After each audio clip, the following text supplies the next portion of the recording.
ನಮಸ್ಕಾರ ಗುರು. Royal farmer ಚಾನಲ್ಗೆ ಸ್ವಾಗತ. ಈಗೇನು ನೋಡ್ತಾ ಇದ್ದೀರಲ್ಲ, ಇದೊಂದು ಕಳೆ ಬಂದು ಜಿಗಳಿ. ಈ ಜಿಗಳಿ ಏನಪ್ಪ ಕೆಲಸ ಮಾಡುತ್ತೆ ಅಂದರೆ ಫುಲ್ಲು ಸ್ಪ್ರೆಡ್ ಆಗಿಬಿಡುತ್ತೆ ಭೂಮಿಗೆ. ಈ ಥರ ಹತ್ತಿ ಗಿಡ ತುಂಬ ಈ ಥರ ಫುಲ್ಲು ಇನ್ನೂ ದೊಡ್ಡದಾಗುತ್ತೆ. ಈಗ ಬೆಳೀತಾ ಇದೆ. ಇದು ಈ ಥರ ದೊಡ್ಡ ಫುಲ್ ಆಗಿಬಿಡುತ್ತೆ.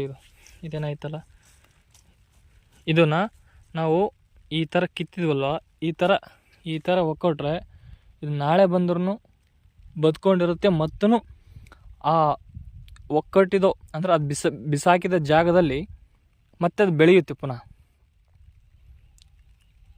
ಇದು ಒಂದು ನಾವೇನಂತೀವಿ ಅಂದರೆ ಮಂಡುಕುಲ ಜಿಗಳೆ ಅಂತೀವಿ. ಇದನ್ನು ಹೇಗಪ್ಪ ಹತೋಟಿಗೆ ತರೋದಂದರೆ, ಇದಕ್ಕೆ ಹತೋಟಿ ಕಿಳಿನಾಶಕನೂ ಜಾಸ್ತಿ ಕೆಲಸ ಮಾಡಲ್ಲ. ಇದಕ್ಕೆ ಕಿಳಿನಾಶಕ ಸ್ಪ್ರೇ ಮಾಡ್ತೀವಲ್ಲ ಎಣ್ಣೆನು, ಅದನ್ನು ಜಾಸ್ತಿ ಕೆಲಸ ಮಾಡಲ್ಲ. ಇದು ಆದಷ್ಟು ಹತೋಟಿಗೆ ಬರಲ್ಲ. ಬಂದ್ರೂ ಕಳೆವು ತೆಗಿಸ್ವಲ್ಲ, ಅವಾಗ ಮಾತ್ರ ಹತೋಟಿಗೆ ಬರುತ್ತೆ. ಮತ್ತು ಇದು ಹೊಲ್ದಾಗಿದ್ರೂ ದೊಡ್ಡ ಪ್ರಾಬ್ಲಮ್ಮೇ. ಇದೇನಿದ್ರು ಒಡ್ಡಿಗೆ ಒಯ್ದೇ ಆಗಬೇಕು. ಹಾಗಾದರೆ ಮಾತ್ರ ಇದು ನಮ್ಮ ರೈತರಿಗೆ ಸ್ವಲ್ಪ